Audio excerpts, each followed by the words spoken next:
Hey, welcome to another edition of Kyle Meredith with. It's the interview series presented by WFPK at WFPK.org. Consequence and the Consequence Podcast Network.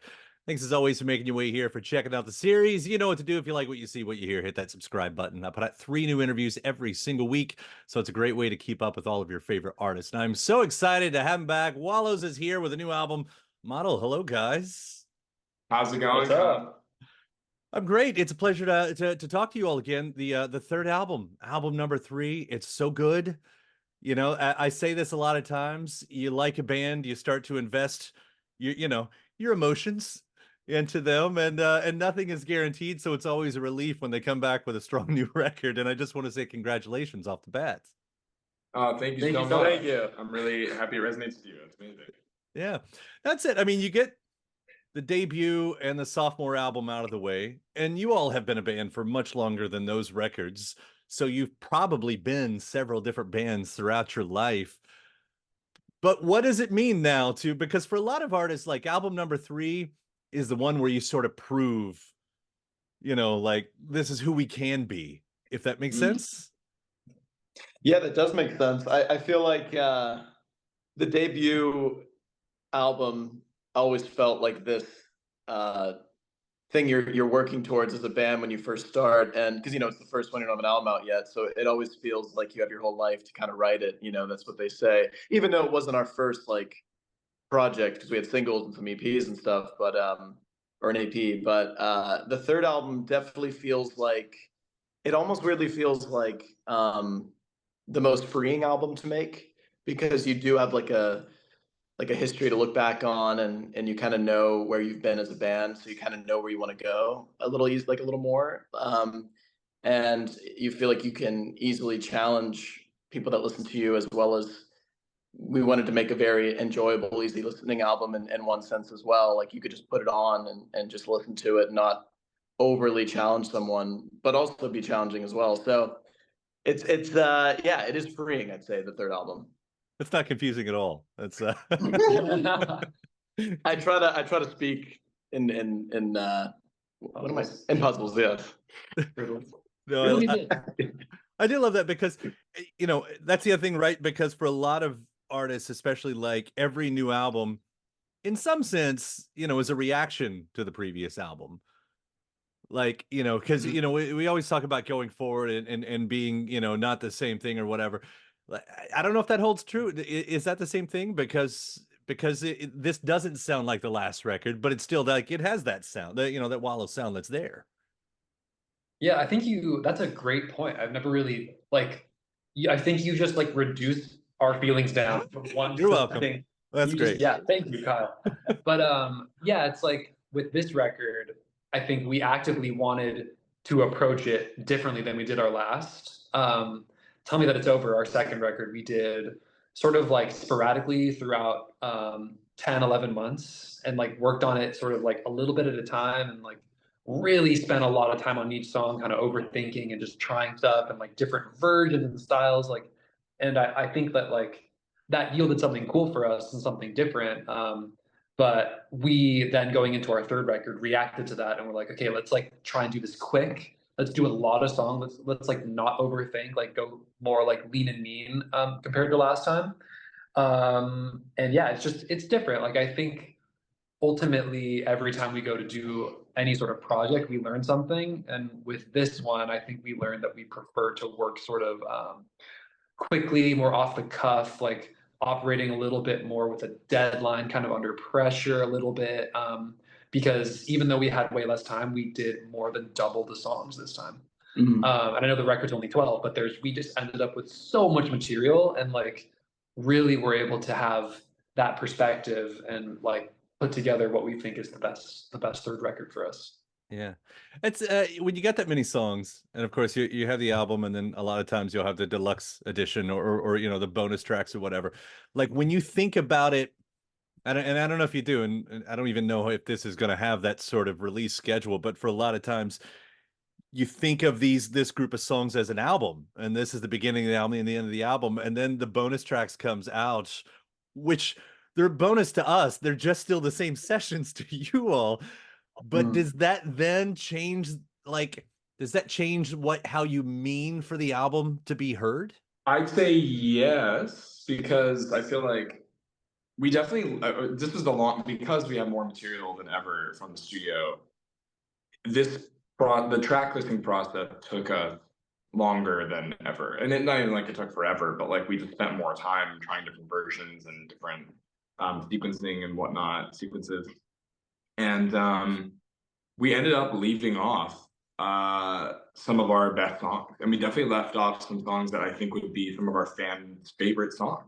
But I think we just wanted to make sure that the album, like the initial thing you hear, like what model is, like that is, it all makes sense together and is as concise and cohesive as it can possibly be. And I think that the songs that I mean, there's a lot we left off, but the ones that are also finished that we left off, all make sense together as well. So I feel like it makes sense the ones we left off, and I think we might do some sort of our fans will hear those songs, and I think that they'll be simultaneously upset that they weren't on the album, but also like I think that's good. I think you shouldn't have a deluxe or something unless it's a batch of songs that make your fans upset that they weren't on the album. Otherwise, what's the point if you're just releasing like, it makes sense they weren't on it. I want it to make sense that they weren't on it, like in terms of like the feeling and sound, because you want the album to make sense and those songs to make sense. There's a reason they weren't there, but I also like you need to make sure that that it can upset some people. Be like, that should have gone on the thing. So I think. But we, up to the last minute, we were like, is it 12 songs? Is it 13? Is it this song versus this one? And we just wanted to make sure that like every song on the album didn't have another moment like it. Yeah. So every song just had its moment and moves on to the next, I feel. Yeah. I mean, it was always, we used to call them B-sides. And those were always magical to me, especially like if you had a band that you loved, and especially when they still pressed, singles, the CD singles. Yeah. And stuff. Like you'd go out. I mean, geez, I would, back in the day, I would spend $20 for a Japanese import of a single just to get the one song. And that would become my favorite song, like it's those moments. Like, I don't know. I think what I'm getting at is I feel like those almost make me appreciate those songs more because you either had to wait for it or hunt for it, if that makes sense. Absolutely. I mean, what's funny is when we were younger, like in a different band name, we were kids, we would even cover B-sides of bands. Like we would cover like a couple Strokes B-sides because we thought that was cool, like nobody knows this song, so maybe they'll think it's ours. But I definitely, there's a magic to it for sure. And it's fun to have ample songs that we're proud of to be able to keep this rollout going and show, more of our creative output that we had going. But it's always, I used to love that too. I was cleaning out like my garage recently, and I had tons of old like CD singles, and I had tons of like Radiohead ones and Strokes ones and Kings of Leon ones, Arctic Monkeys ones, like so many. That's like the Juice Box single with whatever B-side is on it. Hawaii, right? Is it Hawaii or? We used to be very privy to the B-sides. Yeah. Oh, I was thinking.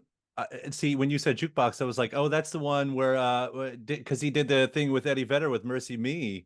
Which is that what it is? What it is? Okay. Actually. That might have been the Juice Box. Yeah, I could be wrong, but we're close. We're around the same spot there. That's right. Also, like what Modern Girls, Old Fashioned Men was one of those B-sides. Great song, rhythm song. Yeah, great song. It's such good song. I know. Great song. Yeah. I have that wealth left over. So, but as you move forward or whatever, this does find you at least heading back one way and teaming up with Congleton again. And again, I say, for fans, the idea of the relationship between band and producer is different in reality than it is a lot of time in the romance of it. U2 and Brian Eno and Daniel Lanois, how we think about them. But at the same time, I mean, there's got to be a reason why you match up with some people more than others. Like, what is it about John? Like, why did you go back that way? And I don't want to make it sound like you went back some way. It's like, you're with John again. Yeah, I feel like I'm trying to think how I can make this answer as complicated as possible. I think so there's always like a camaraderie and like a common goal to making a new album with someone that you've already made music with, because we made our spring EP with him, and then we made Nothing Happens with him, and you kind of know where you want to go, you know, and where you haven't been. So I think with this album, we went to kind of just write some music with him before we even had the person that we wanted to make the album. We just wanted to go write with Congleton, and we had this really amazing long talk about the next album. And we were like, John, what do you envision for our next album? Like, I'm just curious if you had to say what you think. And he said exactly how we feel. And we're like, that's interesting. Okay. So we thought it would make sense to go with someone we're comfortable with. And he doesn't like bullshit anything. He's very like honest with his opinion. There's no like yes man energy at all, which I think is good for us. And it makes you honestly want to like throw a million ideas at the wall, because you know he's only gonna react to the good ones. You know, you don't feel like nervous, like you have to censor yourself musically. You're like, no, let's just like whatever happens, and he'll tell you what he thinks good or not. So yeah, there's like a common like respect and like understanding of where the band should go, and I think that's why we wanted to record this one with him. Yeah. And there, you know, I'm such a fan of his production too, but also the sounds that he tends to get out of bands.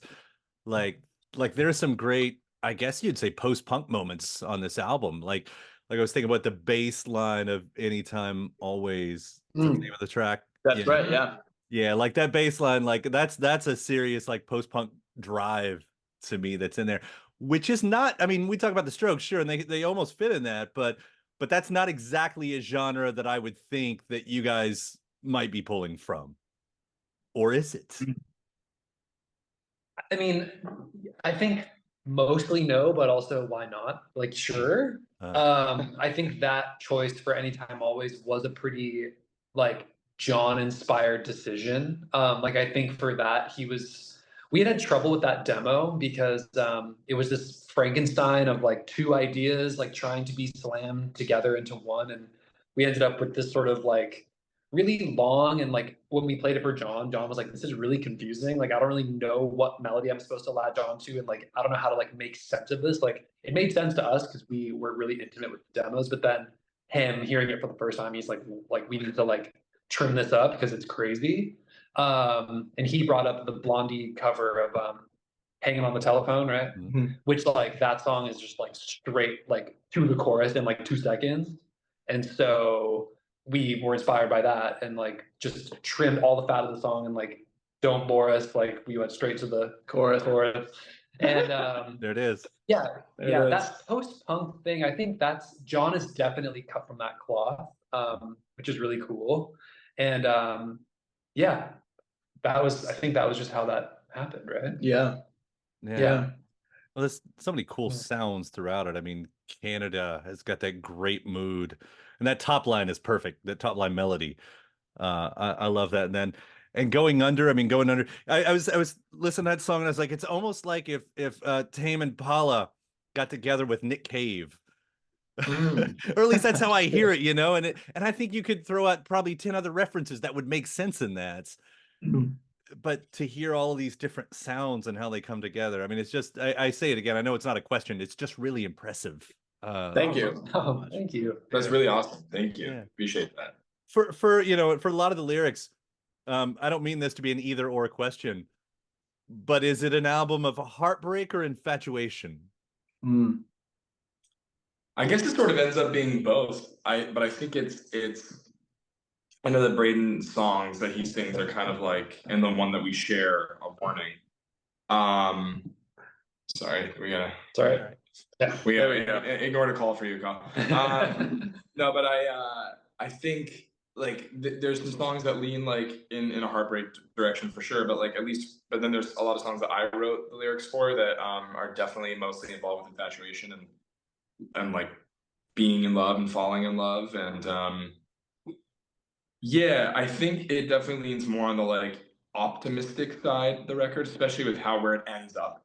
Because Cole made a point recently where like side A is a bit colder in terms of a couple songs, but also in terms of like lyrical content. And then side B, I feel like you really get somewhere. It ends on like a very optimistic note. And I think like that also worked to the album's favor for what we were trying to achieve, because we wanted the album to sound more confident than ever for us. And a little stronger, a little more assured, precise, and I feel like the sort of optimistic and playful lyrics at times help that get that across because our albums can be very shrouded in like, you know, insecurities and fear of growing up and things like that. And we wanted to kind of like strip that away as much as possible in this album because I think we all feel like we're in probably the most assured state that we've been in. I feel like not only as individuals, but also as a band, I think we just feel like pretty not comfortable in like a lackadaisical way, just comfortable in like we're comfortable with who we are and where we stand right now and what's happening for us. We're very happy with where we're at. And I think we wanted to get that across when we were recording. So yeah, I think the lyrics for the most part reflect that. Yes. Yeah. That's almost like the death of the death of rock and roll for a lot of bands, but it works in your favor. You made it work. Yeah. Yeah. There you go. Did the impossible. Bad Dream. How does Bad Dream go from being a boy band homage to California psychedelia? Wow, that is a great question. It goes from that when we wrote that song with this man named Rick Knowles, like just for fun, like we just like went in to make a song and Cole and I started writing the song and there was a bunch of NSYNC plaques on the wall because he wrote for like NSYNC. So we were just like looking at that and I was like, I want to make a song like that for fun. And I love NSYNC and the melodies and all like the Max Martin lore and all that stuff. It's so fun. Because I just love how boy band melodies, every single part is catchy. The verse, the pre-chorus, everything has to be basically a chorus in its own right, you know? So that was inspiring. So that song had that kind of skeleton. And then obviously we're not going to make a 90s boy band sounding song. So you kind of have to put on a different hat, you know, change the outfit. And it landed on kind of, yeah, it reminds me of like Beach Boys kind of moody California thing, which I really like, actually. It actually makes the song not feel as cheesy as it could have been if we committed to the original idea. You know, it kind of tames it a little bit, like the lyrics, which I like a lot, and it actually makes it kind of sad or something to me, which is cool. But it did go through different iterations over time. Like we've approached that song a couple different times. Even for our last album, Something That It's Over, we recorded a whole version with Ariel Rekshire, who produced that album, and that version was really cool. But it felt like it was sort of fighting what the just songwriting of like what the song is. It felt like we were trying too hard to like make it cool or something, and like make it like grittier. And even with this album, with Model, the first version we recorded of Bad Dream was like a fuzzy, like kind of 70s, almost like T-Rex feeling, like rock stomper version of the song, which is really cool. But then the label was sort of like, can you guys try one more time? And we were like, ugh. And then we did it. And we were like, oh, this version does like better. It's better. So the second version we recorded for the album, which is the last thing we recorded for the album overall, is the one that made the cut. But we did master and finish the other version too. So we'll find the right time to put that one out too. But it's very different, but it's cool. I mean, cool. As a massive fan of T-Rex, I really need to hear this T-Rex version of this song. Yeah, I think you'll know what I mean when you hear it. It's like don't get that tune in your head, but you'll get it. Oh, good. All right. I can't wait to hear that. And so I'm just looking down through here. I mean, she's an actress, which opens the door, of course, when you talk about acting in your all's world. Do you all ever take the chances? And I'm thinking, like, I wonder if anybody does this. I'm sure somebody does this. When that's another side of your world, do you ever take the chance to write from the position of any characters that you have played? Whoa. No, definitely not. I think they're very far removed. Yeah, no, not yet. Who knows? I think it'd be an interesting thing to do. Like if you're looking for inspiration, at least from a different angle to get out of your, get out of your own way. Like, I don't know why more people wouldn't try that.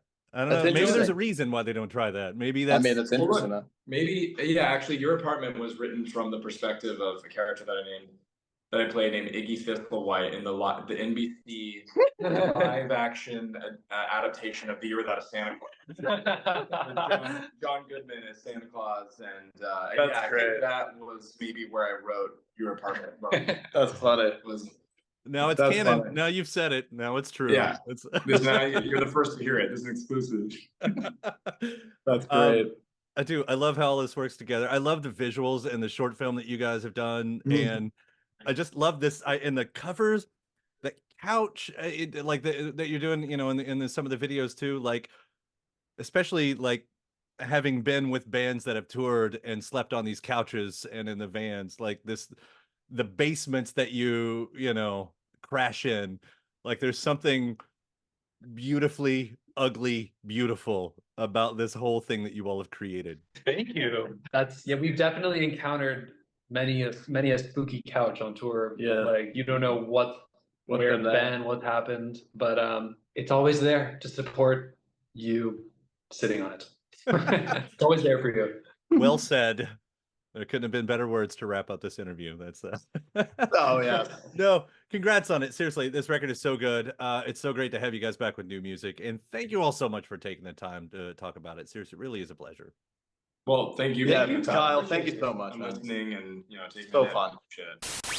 And thanks to my guest. Also, thanks to you for checking out the episode in the series. Before you get out of here, hit that subscribe button. Again, you get 3 brand new interviews every single week. New one every Monday, Wednesday, and Friday at right here on YouTube, or of course anywhere in podcast land, including iTunes, Apple Podcasts, Spotify, Podchaser, NPR, or WFPK.org as well. A great way to keep up with your favorite artists and discover new ones as well. Then after that, actually head over to WFPK.org. That's where I do a show Monday through Friday, 6 p.m. Eastern. It's an hour full of song premieres, music news, anniversary spins, bonus interviews, Monday through Friday, 6 p.m. Eastern at WFPK.org. Consequence has your music and film news. You can also find me on the social media spots, Facebook, Instagram, mostly on Twitter. All 3 of them, the address is at Kyle Meredith. Do hope you like and follow along. That does it for another edition. I'm Kyle Meredith. I'll see you next time.